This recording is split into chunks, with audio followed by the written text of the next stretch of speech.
우리 예수님 이 땅에 오셨습니다. 이 복되고 귀한 사건을 마태는 예수가 이 땅에 오셨다, 주님이 이 땅에 오심을 이렇게 묘사하면서 18절부터 예수의 나심은 이러하다 이렇게 기록하고 있고, 1절부터 17절은 무려 17절이나 들여서 앞에 긴 족보를, 예수님의 사건이 이 땅에 오신 그 놀라운 사건을 다루기 전에 긴 족보를 먼저 다루고 있어요. 왜 그랬을까? 이 족보 안에 무슨 메시지를 담아서 마태는 말하고 싶었을까? 주님이 오신 이 복된 아침에 마태가 주님의 오심을 바로 서술하지 않고 족보부터 먼저 다루고 있는 이유가 뭘까? 그거 한번 오늘 이 귀한 아침에 잠시 생각해 보려고 합니다. 사랑하는 여러분, 이 긴 족보가 나올 때 마태가 말하고 싶어 하는 첫 번째 중요한 목표, 그게 뭘까요? 다수의 사람들이 성탄절 하면 사람들이 그게 정말 예수가 이 땅에 왔든지 안 왔든지 중요한 것이 아니고, 그 예수 오심이 주는 너무나 교훈적이고 너무나 많은 아름다운 이야기가 그 속에 들어있기 때문에 사실인가 아닌가는 그렇게 중요하지 않고, 우리가 그것을 통해서 얻을 것이 많기 때문에 그냥 괜찮다, 이게 보편적인 사람들의 생각이 아닌지 모르겠어요. 마태는 족보를 제일 먼저 기록하면서 그런 사람들에게 무슨 말을 하고 싶어 하는 거죠? 이 주님의 오심은 그냥 그럴듯한 아름다운 이야기에 그치는 게 아니라 족보가 있고 역사가 있고 기록이 남겨져 있는 사건이고 실제로 우리의 삶에 일어났던 일이다 하는 이야기를 말하고 싶어 하는 거겠죠. 사랑하는 여러분, 기독교에 예수께서 이 땅에 오셨다, 우리를 내버려 두지 않고 주님이 이 땅에 오셨다라고 성경이 말할 때 그것은 사실이든 아니든 아무 관계없는 그저 아름다운 이야기를 듣고 서로 마음을 따뜻하게 하는 그런 것이라고 성경은 말하고 싶어 하지 않는 것이지요. 실제로 그 일이 일어났고 구체적인 사건으로 우리가 살아 숨쉬는 이 땅 위에 족보와 역사와 기록을 가지고 그 연장선에서 정말 사실로 그분이 우리를 위하여 이 땅에 오셨다, 이것은 사건이고 역사이고 족보다, 이렇게 지금 말하고 이 예수님의 탄생을 다루고 있는 것이지요. 사랑하는 여러분, 우리는 이것이 사실인지 아닌지는 모르지만 아무튼 아름다운 이야기니까 좋다, 이렇게 받아들이는 사람들이 아니고, 우리는 주님이 정말 우리를 위하여 이 땅에 오셨다 하는 것을 믿는 사람들인 것이지요. 그죠? 그게 우리 기독교 신앙의 아주 중요한 너무 핵심 중에 하나인 것이죠. 예수님 참으로 이 땅에 오셨다, 이렇게 믿는 것이지요. 두 번째로, 여러분, 보통 족보를 사람들이 기록하는 이유가 무엇입니까? 사람들은 족보를 기록하면서 우리가 얼마나 명문 가문의 출신인가, 우리 집안이 얼마나 특별하고 정말 아름다운 명문 가문을 이룬 집안인가 하는 이야기들을 함으로 주변 사람들에게 일정한 정도의 지지와 환심을 얻는 것이 족보를 기록하는 중요한 이유 중에 하나인데, 여러분이 오늘 본문에 보시면 한번 보십시오. 3절에 유다는 다말에게서 베레스와 세라를 낳고, 여러분, 유다는 다말에게서 베레스와 세라를 낳았다, 이렇게 기록했죠. 5절에 한번 보십시오. 살몬은 라합에게서 보아스를 낳고, 보아스는 룻에게서 오벳을 낳고, 오벳은 이새를 낳고, 이새는 다윗 왕을 낳으니라. 다윗은 우리아의 아내에게서 솔로몬을 낳고, 16절에 보면 야곱은 마리아의 남편 요셉을 낳았으니 마리아에게서 그리스도라 칭하는 예수가 나시니라. 여러분, 오늘 이 족보에 참 독특하게 5분의 여성들의 이름이 등장해요. 여러분, 이 시대의 족보 안에는 여성들의 이름은 기록되지 않던 시절인데 오늘 예수님의 족보 안에는 남성들만 있지 않고 여성들이 같이 있는데 5분이 등장하는데 이 5분 중에 3분, 제일 앞에 나오는 다말과 라합, 이 2사람은 가나안 사람이에요. 여러분이 잘 아는 룻은 모압 여인입니다. 여러분, 구약 성경에 보면 이 가나안 사람들과 모압 사람들은 여호와의 회중에 들 수 없는 사람들이에요. 그런데 너무 놀랍게 예수님의 족보 안에 이분들이 예수님의 어머니로 족보 안에 이 3분의 이방 여인들의 이름이 등장하고 있는 것이죠. 여러분, 그뿐 아니라 우리가 기억할 수 있는 구약의 가장 수치스럽고 가장 부끄러운 일들과 연루되어 있는 인물들이 이 인물들임을 우리가 보게 돼요. 다말은 베레스와 세라를 낳았는데 누구를 통해서? 시아버지인 유다를 통해서 낳았어요. 여러분, 라합은 기생입니다. 한글 성경에는 기생으로 나와 있지만 그냥 여러분이 아는 익숙한 표현으로 바꾸면 장녀입니다. 장녀. 예수님의 족보에 가나안 여인일 뿐 아니라 그렇게 직업이 특수해서 사람들에게 드러내어서 말하기를 싫어하는 그런 여성을 예수님의 족보 위에 올려놓았어요. 여러분, 거기다가 오늘 이 족보에 나오는 모든 인물 중에 유대인들이 제일 프라우드하게 여기는 인물은 아브라함과 다윗이었을 거예요. 그죠? 아브라함은 유대인들의 관점에서 보면 아브라함은 흠이 없는 사람으로 하나님의 말씀을 다 순종한 것처럼 오해하는 대표적인 인물이 아브라함이고 그 아브라함 못지않게 유대인들이 좋아했던 인물은 다윗이에요. 그런데 여러분이 다윗을 어떻게 묘사하고 있습니까? 우리아의 아내에게서 솔로몬을 얻었다, 이렇게 소개하고 있어요.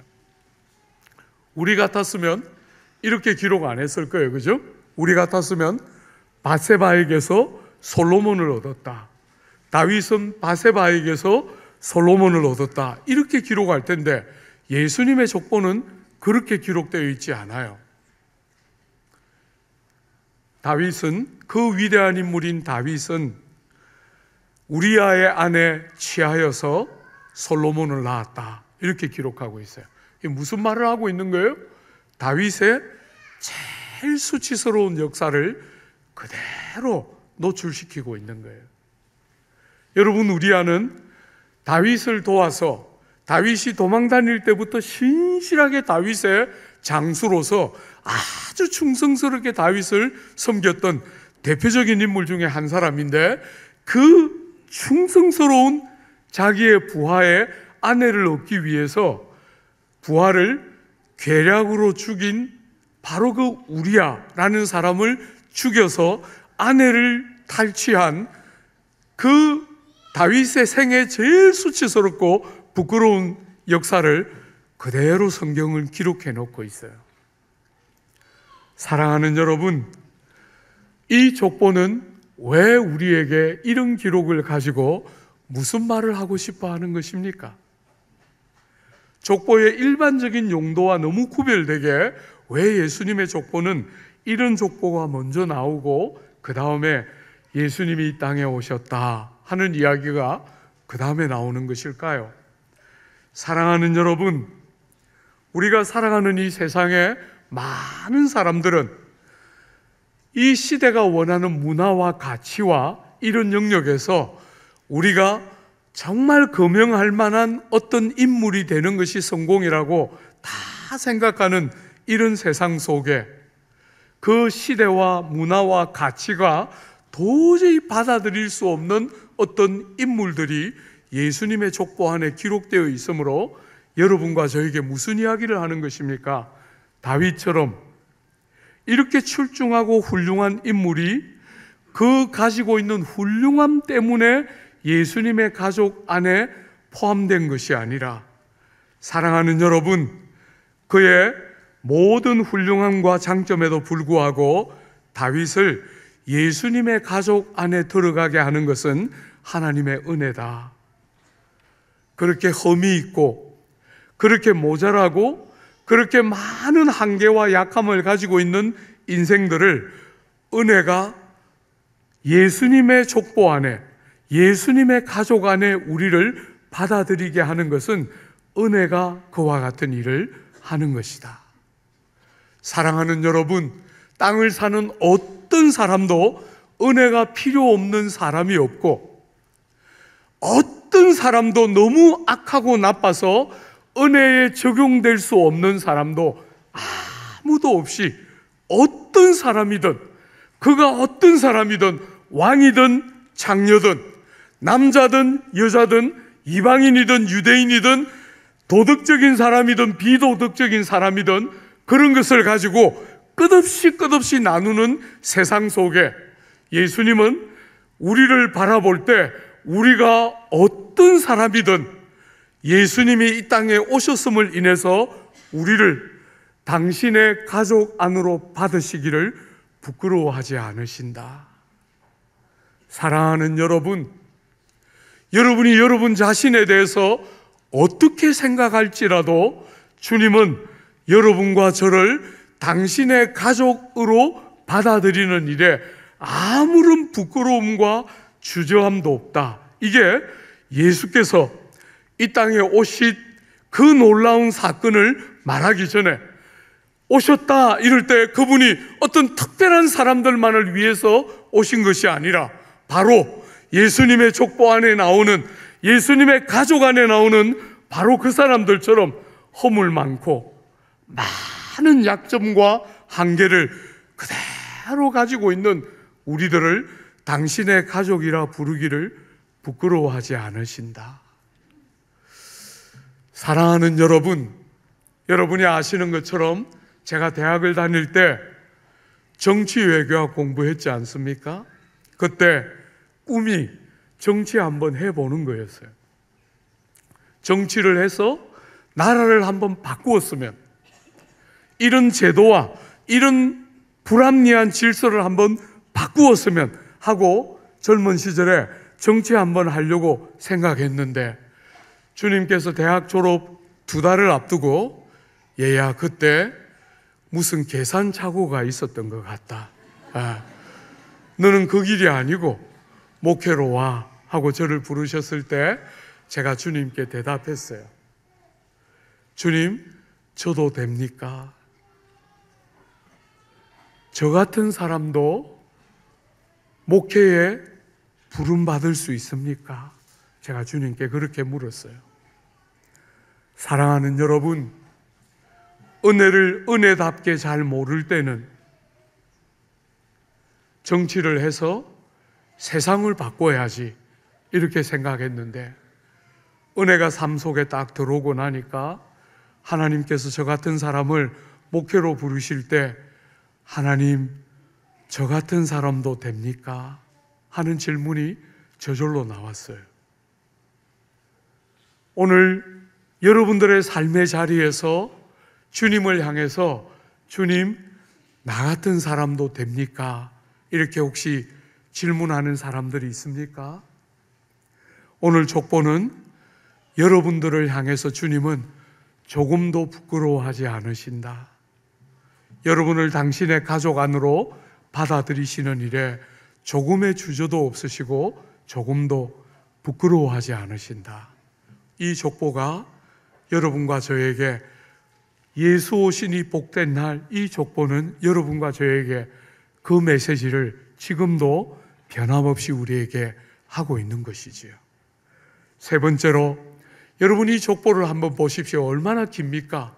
아브라함부터 시작해서 다윗부터 헤아려도 무려 1000년 가까운 세월이 흐르는데, 아브라함까지 헤아리면 얼마나 긴 세월이 흐르고 예수님이 이 땅에 약속대로 오셔요. 사랑하는 여러분, 우리는 우리의 이 인생의 짧은 호흡으로 하나님이 어떤 약속을 우리에게 하실 때 그 약속을 잊으셨나? 하나님은 왜 약속하신 바를 이루시는데 이렇게 더디며 이렇게 천천히 모든 일을 하실까? 우리는 때때로 답답해하지만 사랑하는 여러분, 하나님께는 천년이 하루 같고 하루가 천년 같다. 우리의 시간 개념과 주님의 시간 개념은 달라요. 우리는 공간과 시간의 제약을 끝없이 받으며 사는 존재들이지만 하나님은 그런 분이 아니세요. 그분의 약속은 절대로 취소되거나 무시되거나 없는 것처럼 여겨지지 않고 그분의 약속은 반드시 이루어진다. 이것이 예수가 이 땅에 오셨다 하는 메시지를 전하기 전에 이 긴 족보가 나오는 이유는 이렇게 오래전부터 하셨던 약속이 잊어지지 않고 당신의 때와 시간에 정확하게 이루어졌다. 사랑하는 여러분, 구약 성경이 있고 신약, 우리 예수님이 오셔서 신약 성경이 기록되기 전에 그 사이에 중간기가 있었는데 400년이에요. 여러분이 400년의 중간기는 선지자도 나오지 않았고 하나님의 대언자도 없었어요.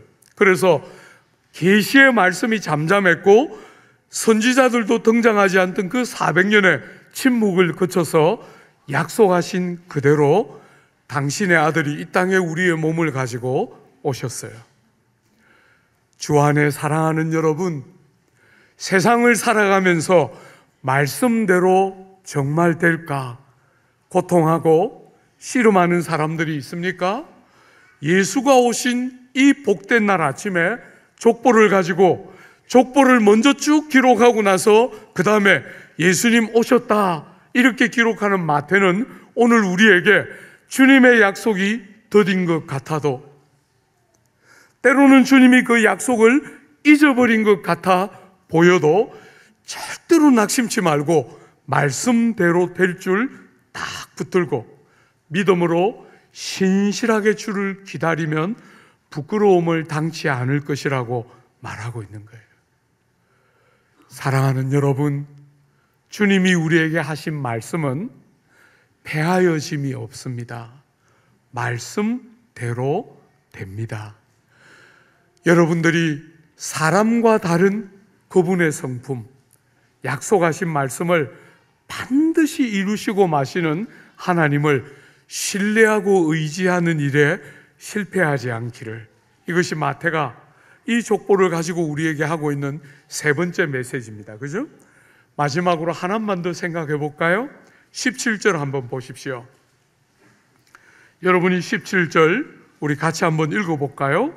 그런즉 모든 대수가 아브라함부터 다윗까지 14대요, 다윗부터 바벨론으로 사로잡혀 갈 때까지 14대요, 바벨론으로 사로잡혀간 후부터 그리스도까지 14대더라. 여러분, 그냥 17절을 쑥 읽으면 마땅한 것이 쓱 떠오르지가 않죠. 그죠? 14다, 14대다, 14대다 세 번이나 반복되는데 이것을 한 번만 잘라서 한번 봐요. 여러분, 14대가 되려면 7대와 7대가 합쳐지는 것이죠. 그죠? 그래서 요 14대를 반토막을 딱 내서 7대와 7대가 지나고 또 7대와 또 7대가 지나고 또 7대와 또 7대가 지나고 그리스도가 나셨다, 이렇게 말하는 거잖아요. 그죠? 그렇게 한번 읽어보면 요 7이라는 숫자는 뭡니까? 예수께서 천지와 만물을 지으시고 안식하셨던 날이에요. 그죠? 그래서 소위 말하면 7번째 날은 안식일이에요.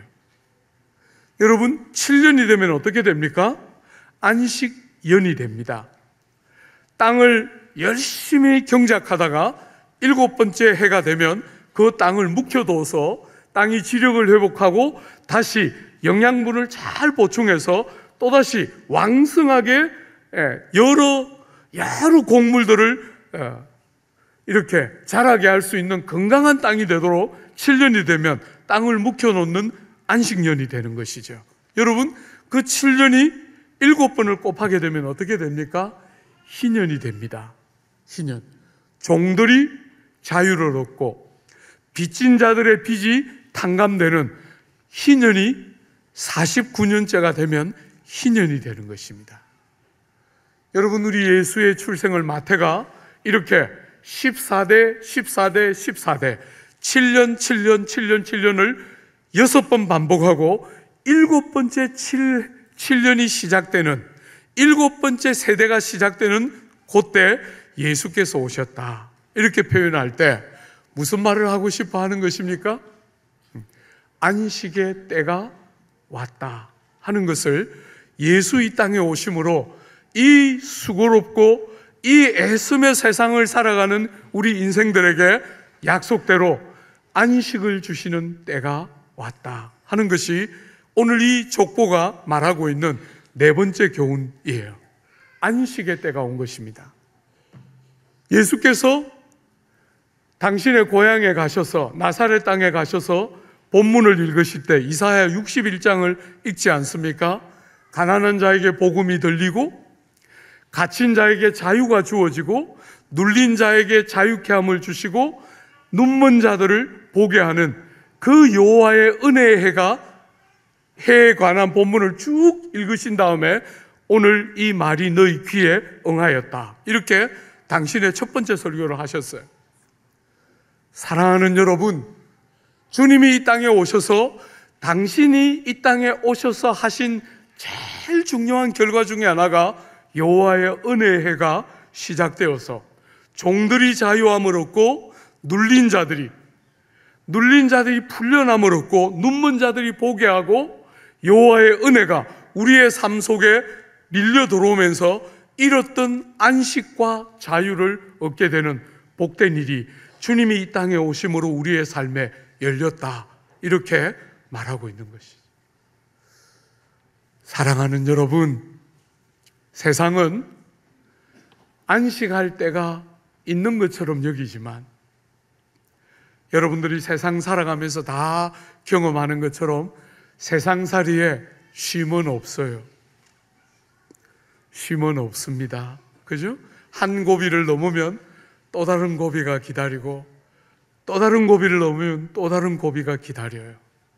땅에 여러분 부자가 되고 원하는 일을 이루고 하면 쉼이 있는 것이 아닙니다. 땅에 있는 것은 참된 쉼이 아니에요. 예수님이 이 땅에 오신 제일 중요한 이유 중에 하나는 쉼 없는 우리 인생살이에 그리스도 안에 있는 참된 안식과 자유를 우리에게 주시기 위함이다, 이렇게 지금 마태는 기록하고 있는 것이에요. 사랑하는 여러분, 여러분과 제가 이 세상을 살아가면서 우리는 끝없이 이 세상 안에서 실패와 무자격함을 경험하게 돼요. 우리가 참 자격이 없다, 우리의 삶에 세상은 끝없이 성공과 잘 되는 것에 대한 이야기가 넘쳐나지만 우리의 경험 안에는 많은 실패와 무자격함이 가득한데 예수님이 땅에 오심으로 어떤 일이 생깁니까? 자격 없는 자들을 부르시는, 우리를 주님의 가족 안으로 부르시기를 조금도 부끄러워하지 않으시는 주님의 은혜를 발견하면서 우리는 참으로 이 땅에서 노임과 자유와 참된 안식을 경험하기 시작하게 되는 거예요. 끝없이 자격을 요구하는 세상 속에 실패와 무자격함이 있는 우리 같은 사람들을 은혜 안에서 부르시는 아버지의 마음을 깨달아가면서 사랑하는 여러분, 참된 자유와 안식과 쉼이 뭔지를 알게 되는 것이죠.